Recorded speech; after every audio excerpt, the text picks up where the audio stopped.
Welcome to another short interview in the ICAC Cotton Connect series, where we interview global leaders from all sectors of the cotton and textile value chain to try and understand how COVID-19 is affecting their sector and in their particular region or country. I'm Hughes, and I'm the Executive Director of the International Cotton Advisory Committee, and I'm joined today by Azeez Syed, President and Regional Head of Olam Cotton's trading and supply chain businesses in North and South America. But he's also the president of the International Cotton Association, the global arbitral body for the cotton trade based in Liverpool, England. And it is in this capacity that I'm primarily talking to him today. Thank you for joining us, Azeez. Let me start by asking you how you see the coronavirus crisis affecting cotton production and consumption in the regions that Olam operates in. Thank you, Guy, for having me over, and it's a pleasure talking to you. Well, what does one say, Guy? The current pandemic has left a mark on every sector of the business globally, I guess, and cotton is no exceptions. I think what we are primarily facing is an unprecedented demand destruction. If you really look at it, that's a reality. We are also seeing an uncertainty with respect to new crop production. We'll touch upon that a little later. And then you have prices which have collapsed to levels which are below cost of production in almost all countries. But just looking at demand, we started off the year at the beginning of January with a global consumption forecast of about 120 million bales. And we are now here, third week of April, and that's dropped to 110 million bales. It's almost 8.5% destruction of demand. Yeah. Now, consequently, your global stocks are forecasted, which started off at the beginning of the year at 82 million bales, are now forecast at 91 million bales, which is again one of the highest levels we've seen in the recent years. But if you really look at it, if looking at these lockdowns, which are likely to continue through April and probably most part of May, if not till end of May, it's only logical to expect further cuts to the consumption. And some private estimates are, the consumption cuts are as high as 12 to 15%. So that's going to only add to the burdensome stocks.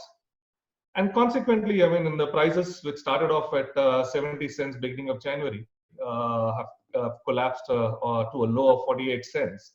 There's almost 25%. Slight recovery now to 55 cents. But there's been a sharp, rapid collapse of prices. Yeah. Now, on the other hand, if you look at the production sector, it's way too early. Looking at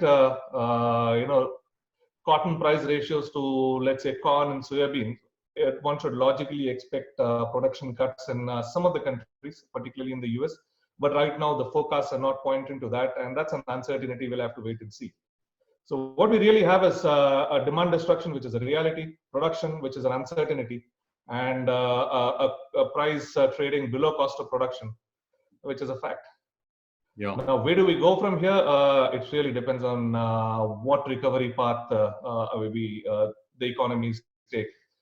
If we do have a V-shaped, what they call a V-shaped recovery, which the probability of which looks very low to me, for our sector at least, given that we are a discretionary spend, we could see consumption coming back quickly and consumer spending coming back into the sector. But if you have a U-shaped or L-shaped recovery, which is more likely, I think we are looking at a sustained period of prices under pressure.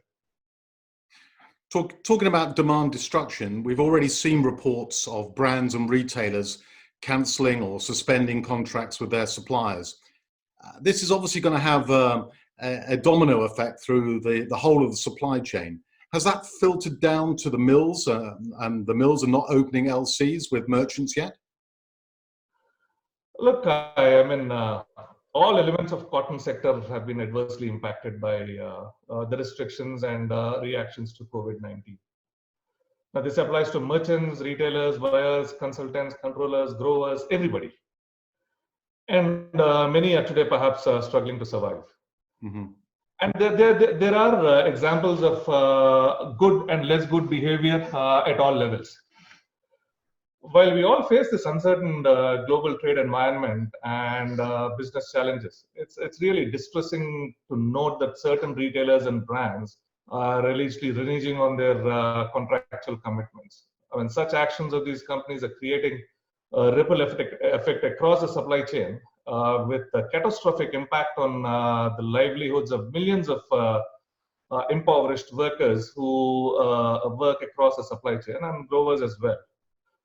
Such self-preserving behavior by these companies, abandoning all social responsibility, I think it's really needs to called out for, really needs to be called out and stopped. Now, closer home, as far as cotton trade is concerned, I mean, there are widespread reports of significant delays, but so far mills and merchants and the shippers are largely trying to work with each other to avoid default and find amicable solutions. So, to your question, has it trickled down to defaults? No, I don't think, not as yet. A lot of there's a lot of negotiation. There is accommodation a little bit in terms of delays, but I think to a large extent, from what I see, I think the contracts are getting performed. Now, recently, ICA released a statement, encouraging all our members and non-members who trade under our bylaws and rules to find a negotiated way forward. Now, ICA's mission remains to ensure contract sanctity at all points of time, and therefore promoting a sustainable commercial relationships between both the buyers and sellers. And this has to be the foundation this has to be really the foundation for protecting and growing wealth in any sector. Now, largely, I think it's been hard. It's been tough, but it's been heartening. So, if you look at the last time we had a crash in 2011-12, from what I'm hearing you say, there's a difference now in the way that buyers and sellers are interacting with each other compared to 2011-2012. So did we learn the lessons from last time? I think to an extent, in terms of, we've certainly learned lessons. I think there's been a little more prudence in terms of risk management. So to that extent, I think probably the industry is a lot more alive to the risks in this trade and how best to manage them. However, if you really compare between the two scenarios, I think it's way too early in the cycle at this point of time to determine how things are going to pan out. But right now, I think one would say that it's not this same kind of a situation where you've seen rampant defaults in 2011. And even if you look at the impact, I mean, in 2011, you've had economies, global economy slowing down, going into the crisis well before the crisis set in as well. And then as the crisis set in, you had a contraction of about 1.7% in 2008. Now, and that led to a contraction in cotton consumption as well, by a whopping 12%. I mean, there was a 1% contraction in 2007 and 11% contraction in 2008. But the key difference is, if you look at that period, that contraction in consumption has happened over a period of 18 to 24 months. Now, the big difference this time around is really how sharp and how rapidly that contraction has been. It's been over 2 months. And I mean, if you talk to anybody in the industry, about a month and a half ago, 30 days, 45 days ago, and nobody foresaw this kind of demand destruction. So that's a difference in terms of demand issues. But otherwise, I think in terms of if you look at the other aspects like credit freeze and liquidity freeze and loss of confidence, I think those factors will play out pretty similarly. Now, other big differences, when this crisis happened in 2011, there was a playbook. There was a playbook in terms of how you could handle it. You could, I mean, as long as you could, defreeze the financial markets and infuse liquidity into the markets, you knew you could you potentially handle it. But for a pandemic and demand destruction and probably a recession driven by a pandemic, I don't think we have a playbook.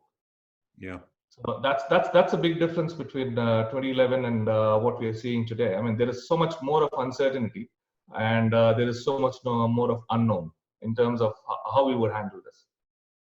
Because the only tools left of that playbook is really what lockdowns, quarantines, social distancing.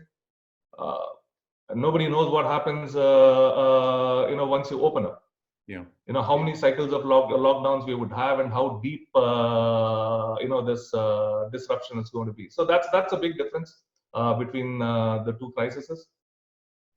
And do you think, with certain governments encouraging the use of force majeure clauses, are you concerned that mills in particular are going to resort to this in an attempt to not fulfill their contractual obligations instead of invoicing back?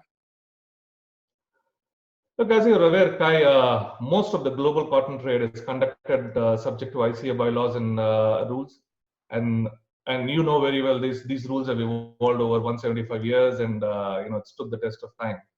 They're impartial, protect the interests of both the buyers, sellers, service providers, and all participants equally. These bylaws and rules have been conceived and designed to apply to all trading conditions, including the unique and extraordinary conditions that we are now experiencing. Now, there are no real provisions for force majeure under ICA bylaws and rules. Now, any contract that will not be performed must be invoiced back in accordance with bylaw 201, rules 237 and 238. And so there's no provision for force majeure in this sector of the trade. And that's how the trade was, the rules have been conceived, and rightfully so. And these rules have stood the test of time and protected both the buyers and sellers through many crises and many difficult periods. And I'm sure that will be the way forward in this crisis as well. Yeah. So as ICA, we always encourage counterparts to find a mutual way forward, but within the existing contractual commitments. Well, now is the time when everyone has got to come together and pull together. How can governments and international organizations like the ICAC help in this crisis? Look, in the short term, governments need to act swiftly to support the industry through infusing fiscal stimulus, easing access to credit, extend unemployment benefits and income support, low interest rate, no short-term loans, tax abatements, duty deferrals, etc. And in the longer term, I think the governments really need to look at policy making in a manner to influence building of ethical and sustainable sourcing practices. We really need to reevaluate how we look at our sourcing practices and how we look at our supply chain relationships. And probably governments have a role in a policy making to encourage more ethical sourcing practices. Now, organizations like ICA and ICAC in particular, given its access and reach to the governments, government bodies and institutions, and I think has a role in sensitizing them on the impact of this epidemic over the industry, and also highlight to them those businesses which are within our industry that are setting good leadership examples, and as importantly, highlighting those that are not. Now, the other important thing I think to me is organizations like ICAC, ICAC, I think we all must come together, work together to communicate the need for long-term partnerships, which means being able to rely on each other. Yes. How do you see the next 6 to 12 months panning out as a merchant in the cotton trade, and how can we future-proof cotton? Look, I think the next few months will really be challenging for the cotton trade, as would be the case for any sector. Cotton trade, textile and apparel industry, more so in particular, because as I mentioned, we are a discretionary spend. I think this crisis is going to leave some psychological scars on consumers, and if we don't have a quick recovery out of it, I think people are going to be a lot more wary jumping in and spending money on discretionary. So that demand growth, I think, is going to be slow. No, and at the same time, we are grappling with really burdensome global stocks and prices below cost of production. Now, I think next 6 to 12 months, it really is a function of how quickly we recover out of this and what is the recovery path. As I said, is it a V-shaped? Is it a more slower, drawn out U-shaped? That will really determine, how quickly demand recovers and where the prices would trade near term. But as things stand on the balance, I think my own personal view would be that for foreseeable future, I guess the prices will be under pressure. Now, as for future-proofing future-proofing cotton trade as such, to me, there are three key elements to that. I think the first thing is we all need to get together and find a way to promote cotton demand for cotton as a sustainable alternative. I think there's way too little that's done in that perspective. And if you are able to stimulate demand and increase the consumption, I think that itself will solve a lot of challenges and problems that the industry faces today. Now, there are efforts, I think, which are by various bodies, but I think it's way too little and way too disjointed.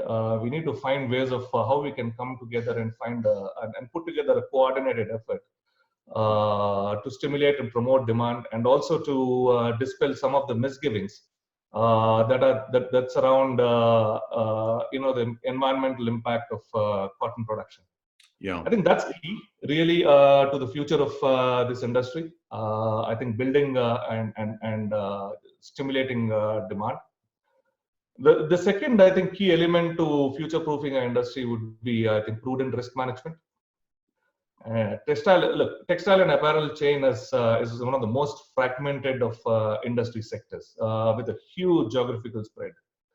Now, over many decades, cost has been the only driver or the only consideration that has driven this industry. Now, and at the same time, every segment of the supply chain has been assuming humongous amount of risk while operating at very, very low margins. Mm-hmm. Pricing of risk into transactions has been poor, and risk governance, to me, those practices have been inadequate. I think the current crisis kind of exposes the flaws in a system that puts immense risk at the doorstep of suppliers, and that needs to change. And those risks need to be adequately priced in. Risk management practices across the supply chain has to change. That's the second key point for me. And third element really is we all need to embed sustainability at every level of a supply chain, starting from the farm to factories, and more importantly, to business practices. Yeah. Operating in a socially responsible manner is a must. Upholding contract sanctity at all times and all circumstances, and fulfilling contractual obligations should become the founding principle on which we build our supply chain relationships. Well, I think if you're able to address those three issues, I think we would have addressed a lot of issues within an industry. Well, thank you, Azeez. As you know, the International Cotton Advisory Committee is addressing the issue of cotton demand for cotton through World Cotton Day and the Private Sector Advisory Panel, and is also addressing the myths around cotton through our Truth About Cotton campaign. I suppose the real big message from today is that we all need to talk to each other, work with each other, not only to resolve contractual difficulties, but more importantly, to keep the supply chain going. Companies that are forced into bankruptcy because of supply chain defaults is not in anyone's interest, because when this crisis is over, we're going to need those existing relationships to kickstart the economy and get cotton back on track.